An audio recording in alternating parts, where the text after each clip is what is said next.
ആപത്ഘട്ടങ്ങളിൽ ചിലവർ എൻ്റെ ഗുരുവായൂരപ്പ, എൻ്റെ അമ്മ ഒക്കെ വിളിക്കാറുണ്ട്. പക്ഷേ അപ്പോൾ അമ്മയ്ക്കും ദൈവത്തിൻ്റെ സ്ഥാനമാണ് അപ്പോൾ നമ്മൾ കൊടുക്കുന്നത്. നമുക്ക് ഇഷ്ടപ്പെട്ടവരോ നമ്മൾ ബഹുമാനിക്കുന്നവരോ നമ്മൾ സ്നേഹിക്കുന്നവരോ നമ്മൾ വിളിക്കുന്ന സമയത്ത് നമുക്കുണ്ടാകുന്ന ഒരു പോസിറ്റീവ് വൈബ് തന്നെയാണ് അതിൻ്റെ പ്രധാനം. അപ്പോൾ എങ്ങനെയാണ് ഒരാൾ പ്രാർത്ഥിക്കേണ്ടത്?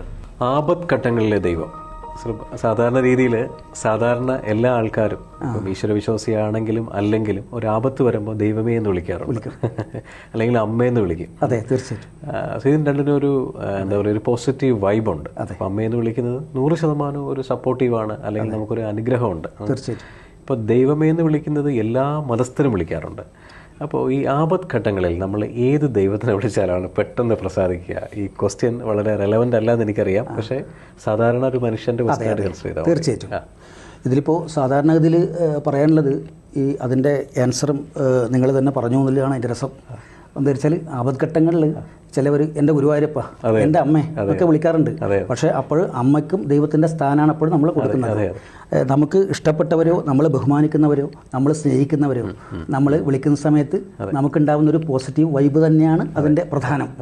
പക്ഷേ സാധാരണഗതിയിൽ ഈ കാലക്കേട് വരുന്ന സമയത്ത് നമ്മൾ എസ്പെഷ്യലി നമ്മൾ അസ്ട്രോളജേഴ്സ് തന്നെ പറയുന്നത് ശിവഭജനം ചെയ്യാൻ വേണ്ടിയിട്ടാണ് ഏറ്റവും കൂടുതൽ. എന്താ വെച്ചാൽ ഏറ്റവും വളരെ സിമ്പിളായിട്ടുള്ള ഒരു മന്ത്രമാണ് പഞ്ചാക്ഷരി മന്ത്രം എന്ന് പറയുന്നത്. ഓം നമഃ ശിവായ. വളരെ സിമ്പിളാണത്. അപ്പോൾ അത് 108 പ്രാവശ്യം ജപിക്കാൻ വേണ്ടിയിട്ടോ അങ്ങനെയൊക്കെ സാധാരണ ഇതിൽ പറയാറുണ്ട്. പിന്നെ അതുകൂടാതെ തന്നെ രുദ്രാഭിഷേകം എന്ന് പറഞ്ഞാൽ എത്ര ഒരു പൈസ ഇല്ലാത്ത ആൾക്കാർക്കും എത്ര പാവപ്പെട്ട ആൾക്കാർക്കും ചെയ്യാൻ പറ്റും. 10 രൂപ മുതൽ 20 രൂപ മാത്രമേ കേരളത്തിൽ എവിടെയും ചാർജ് ചെയ്യുന്നുള്ളതിന്. രുദ്രാഭിഷേകം എന്ന് പറഞ്ഞാൽ ജലാഭിഷേകം, ജലം കൊണ്ട് ഓരോന്നും അഭിഷേകം ചെയ്യുന്നുണ്ട്. ശരിക്കും പറഞ്ഞാൽ നമുക്ക് ആ ഒരു പോസിറ്റീവ് എനർജി കീപ്പ് ചെയ്യാൻ വേണ്ടിയിട്ടാണ്, സ്റ്റാച്ചുവിന് വിഗ്രഹത്തിന് കീപ്പ് ചെയ്യാൻ വേണ്ടിയിട്ടാണ് എല്ലാ അമ്പലങ്ങളിലും ക്ഷേത്രങ്ങളിലും അഭിഷേകം ചെയ്തുകൊണ്ടേയിരിക്കുന്നത്. പിന്നെ മാത്രമല്ല ഈ അടുത്ത കാലത്തൊരു ഇഷ്യൂ ഉണ്ടായിരുന്നു. ഈ പൂജാരിയെ തൊട്ടാൽ എന്താ പറ്റുക, അയാൾ ബ്രാഹ്മണനായതുകൊണ്ടാണോ? ബ്രാഹ്മണനായതുകൊണ്ടല്ല. അത് എന്താ വെച്ചാൽ ഈ എപ്പോഴും ഈ വിഗ്രഹത്തിൻ്റെ അടുത്ത് തന്നെ കളിക്കുന്ന ആളാണ്. അപ്പോൾ അദ്ദേഹത്തെ ഒരാൾ തൊട്ട് കഴിഞ്ഞാൽ നമ്മൾ പലരും എവിടെ പോകുന്നത്, എൻ്റെ മകന് ജോലി കിട്ടണേ, അതുപോലെ എൻ്റെ വൈഫിന് സുഖമാവണേ, അതുപോലെ എനിക്ക് വലിയ വീട് കെട്ടാൻ പറ്റണേ, അസുഖം മാറണേ, പല നമ്മൾ ഏത് ദൈവമാണെങ്കിലും നമ്മൾ അവിടെ പോയിട്ട് ഇങ്ങനെ റിക്വസ്റ്റ് ചെയ്യും, വിഷമിപ്പിക്കുകയോ ചെയ്യുന്നത്. അപ്പോൾ നെഗറ്റീവ് എനർജിയാണ് നമ്മളവിടെ കൊടുക്കുന്നത്. അപ്പോൾ അത് ഒഴിവാക്കാൻ വേണ്ടിയിട്ടാണ് എപ്പോഴും അഭിഷേകം ചെയ്ത് ഭഗവാനെ എപ്പോഴും ചെയ്തുകൊണ്ടിരിക്കുന്നത്. അപ്പോൾ നമ്മൾ തൊട്ട് കഴിഞ്ഞാൽ നമ്മൾ ഈ ഒരു വിഷമമില്ല, എപ്പോഴും നെഗറ്റീവ് എനർജി എന്ന് പറഞ്ഞു കഴിഞ്ഞാൽ നമ്മൾ ഒരുപാട് വെറീഡായ ആൾക്കാർക്കും നെഗറ്റീവ് എനർജി ഉണ്ടാവും. അപ്പോൾ അതിലേക്ക് തൊട്ട് അയാൾ വിഗ്രഹത്തിൽ പോയി തൊടും. അതുതന്നെയാണ് എൻ്റെ പ്രശ്നം. ഈ പഞ്ചാക്ഷരി മന്ത്രം സാർ പറഞ്ഞത് ഓൾമോസ്റ്റ് പലരും ജപിക്കാറുള്ള മന്ത്രമാണ്, വളരെ ഫെമിലിയറാണ്. ഇപ്പോൾ ഈവൻ ഞാൻ ജപിക്കുമ്പോൾ എനിക്ക് കിട്ടിയിരിക്കുന്ന എക്സ്പീരിയൻസ് ബോഡി പെട്ടെന്ന് ഹീറ്റാവും. കുറച്ച് കഴിയുമ്പോൾ നമ്മൾ അറിയില്ല, അങ്ങനെ നമ്മൾ വേറെ ഏതോ തലങ്ങളിലിരിക്കുന്ന ഒരു ഹീറ്റ് വരും. പിന്നെ മുൻകോപം വരാനുള്ള ചാൻസ് ഉണ്ട് എന്ന് എൻ്റെ എക്സ്പീരിയൻസ് ആണ്. അല്ല, ശരിക്കും മുൻകോപത്തിന് പോലും ഇത് ജപിച്ചാൽ കുറയുമെന്ന് പറയാറുണ്ട്. പക്ഷേ ശിവൻ ക്ഷിപ്രപ്രസാദി ക്ഷിപ്രകോപിയാണ് എന്നുള്ളതാണ്. പിന്നെ രുദ്രാഭിഷേകം പോലെ തന്നെ അതുപോലെ ശിവന് വില്വപത്ര മാല എന്ന് വെച്ചാൽ കൂവളമാലയാണ്. കൂവളമാല സംസ്കൃതത്തിൽ വില്വപത്രം എന്ന് പറയും. അപ്പോൾ അതിൻ്റെ ഒരു ഇലയുടെ വലിയ മരം പല സ്ഥലത്തും കർണാടകയിലും മറ്റ് നോർത്തിൽ പല സ്ഥലത്തും ഉണ്ട്. പിന്നെ ഈ ശിവക്ഷേത്രത്തിൽ തന്നെ വലിയ വൃക്ഷം കാണാം കൂവളത്തിൻ്റെ. നമുക്കുണ്ട്, നമ്മുടെ നാട്ടിലും പല സ്ഥലത്തും ഉണ്ട്, അതുണ്ട്. പക്ഷേ നോർത്തിലും ഏറ്റവും കൂടുതൽ പുറത്താണുള്ളത്. അപ്പോൾ അതിൻ്റെ ഇല കൊണ്ട് മാല ഉണ്ടാക്കിയിട്ട് അത് വളരെ 10 രൂപയോ മറ്റേ ചാർജ് ചെയ്യുന്നുള്ളൂ പല സ്ഥലങ്ങളിലും. പിന്നെ നമ്മൾ വളരെ ചിലവിന് പോലും ബുദ്ധിമുട്ടുന്ന പല ക്ഷേത്രങ്ങളും ഇന്ന് കേരളത്തിൽ പല ഭാഗങ്ങളിലും ഉണ്ട്. അന്നേരം അവിടെയെല്ലാം വെച്ചാൽ അത്രയും തുച്ഛമായിട്ട് ഇല്ല പൈസ കഴിച്ച് ചെയ്യുന്നു, 10 രൂപയോ ചെയ്യുന്നുള്ളൂ. പക്ഷേ ശിവന് ഏറ്റവും ഇഷ്ടപ്പെട്ട ഇതാണെന്ന് പറയുന്നത് എന്താ വെച്ചാൽ ഈ അർജുനന് പാശുപതാസ്ത്രം കൊടുക്കുന്ന സമയത്ത് അർജുനൻ അവിടെ ഇരുന്നതിക്കുന്ന തപസ് ചെയ്യുന്ന സമയത്ത് വില്വപത്രം അർപ്പിച്ചിട്ട് ചെയ്തു എന്നാണ് പറയുന്നത്. വെച്ചാൽ തൊട്ടടുത്ത് വില്വപത്രം ഉണ്ടായിരുന്നത് അത് ഏറ്റവും കൂടുതൽ ശിവന് ഇഷ്ടപ്പെട്ട സാധനം എന്നാണ് പറയുന്നത്, വില്വപത്രം. പിന്നെ അതുപോലെ രുദ്രാക്ഷത്തിനെ കുറിച്ച് നമ്മൾ ഇതിൽ വരുന്ന സബ്ജക്റ്റ് അല്ലെങ്കിലും രുദ്രാക്ഷം എന്ന് പറഞ്ഞാൽ രുദ്രൻ്റെ അക്ഷിയിൽ നിന്ന് വരുന്നത്, അതാണ് രുദ്രാക്ഷം.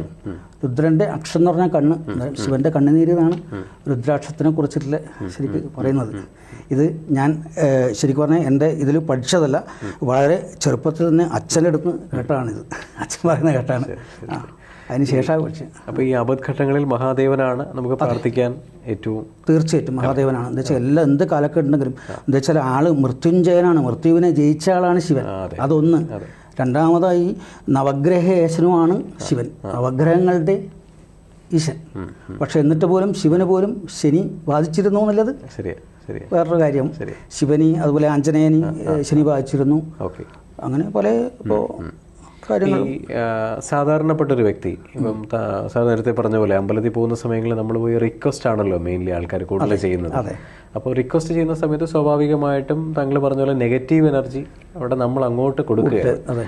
അപ്പോൾ എങ്ങനെയാണ് ഒരാൾ പ്രാർത്ഥിക്കേണ്ടത് അമ്പലത്തിൽ പോകുമ്പോൾ? നമ്മൾ ശരിക്ക് പ്രാർത്ഥിക്കേണ്ടത്, നമ്മൾ ശരിക്ക് ഒന്ന് അനായാസേന മരണം എന്നാണ് പറയുന്നത്. എന്ന് വെച്ചാൽ നമ്മളെ ഒന്നും കിടത്താതെ എന്തെങ്കിലും വലിയ അസുഖമൊന്നുമില്ലാതെ പെട്ടെന്ന് അങ്ങ് പോകണം എന്നുള്ളതാണ്.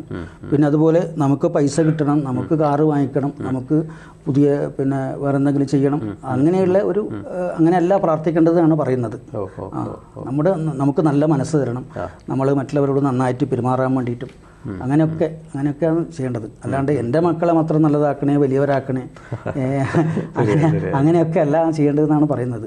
പിന്നെ മാത്രമല്ല, ഞാനിപ്പോൾ എനിക്ക് വേണ്ടി പ്രാർത്ഥിക്കുന്നതിനേക്കാളും ഞാനിപ്പോൾ പ്രദീപിന് വേണ്ടി പ്രാർത്ഥിച്ചു കഴിഞ്ഞാൽ അതിന്റെ ഫലം കൂടുന്ന വേറൊരാൾ പ്രാർത്ഥിച്ചു കഴിഞ്ഞാൽ ഫലം രണ്ടുപേർക്കും, റിസീവ് ചെയ്യുന്ന ആൾക്കും പ്രാർത്ഥിക്കുന്ന ആൾക്കും കൂടുതലാണ് പറയുന്നത്. അത് ഈ നമ്മളിപ്പോൾ മലയാളികൾ തിരിച്ചറിഞ്ഞ ഒരു സമയം എന്ന് പറയുന്നത് ഇപ്പോൾ ലാസ്റ്റ് കോവിഡ് ടൈമിലായിരുന്നു. അപ്പോഴാണല്ലോ നമ്മൾ വേണ്ടപ്പെട്ടവർക്ക് വേണ്ടി ഏറ്റവും കൂടുതൽ പ്രാർത്ഥിച്ചു തുടങ്ങിയത്, ഏറ്റവും കൂടുതൽ പ്രാർത്ഥിച്ചത്, അമ്പലത്തിൽ വഴിപാടുകൾ കൊടുത്തു തുടങ്ങിയത്. ഈവൻ തൃപ്പങ്കോട്ട് മഹാദേവ ക്ഷേത്രത്തിലെ മൃത്യുഞ്ജയ മന്ത്ര അർച്ചനയ്ക്ക് വേണ്ടി നമ്മുടെ കുടുംബത്തിൽ നിന്നൊക്കെ ഞാൻ പലർക്കും കൊടുത്തിട്ടുണ്ടായിരുന്നു, ഫോണിൽ വിളിച്ചിട്ട്. അപ്പോൾ അതിൻ്റെ റിസൾട്ട് ഭയങ്കര പോസിറ്റീവായിരുന്നു. നെക്സ്റ്റ് ഡേ കഴിയുമ്പോൾ തന്നെ ഹോസ്പിറ്റലിൽ നിന്നുള്ള വിവരം കിട്ടുന്ന ഭയങ്കര പോസിറ്റീവായിരുന്നു. തൃപ്പങ്കോട്ട് മഹാദേവൻ ഭയങ്കര ഫേമസ് ആണ്, ഭയങ്കര പവർഫുള്ളാണ്. താങ്കൾ ആ ഭാഗം ആയതുകൊണ്ട് ഞാൻ ജസ്റ്റ് പറഞ്ഞതേ.